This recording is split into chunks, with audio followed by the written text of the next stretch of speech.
Nakaabala naman sa biyahe at kabuhayan ng ilang residente ang pagbaha sa Kawit at Imos sa Cavite. Tinutukan yan ni Bam Alegre. Abot sa kung hanggang tuhod pa rin ang taas ng baha sa kalyeng ito malapit sa boundary ng Kawit at Imos, Cavite kahit hindi na masyado malakas ang ulan sa magdamag. Pero wisyo ang hatid nito sa ilang mga biyahero tulad ni Ramon Alnas na maagang bumiyahe para hindi malate sa trabaho. Pero absent na lang daw siya dahil tumirik ang motorsiklo niya. Hindi na nga ako makapasok ngayong araw dahil nga sa yung service ko tinirik. Kailangan mapagawa muna ito sa mekaniko. Pero issue naman sa hanapbuhay ni Romel Rodriguez ang baha.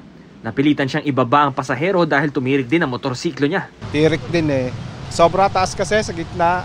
Absent na rin sa trabaho si Angelo Lamanilaw dahil pare-pareho sila ng kapalaran. Papagawa mo pa to, di mo alam kung magkano mga gastos mo. Wala naman akong nakikitang update or progress dun sa flood control nila. Ilan lang sila sa mga naperwisyo ng baha at masamang panahon.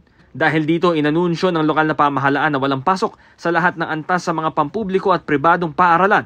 May mga paalala rin sa publiko na iwasang lumusong sa baha. Para sa GMA Integrated News, Bam Alegre, nakatutok 24 oras.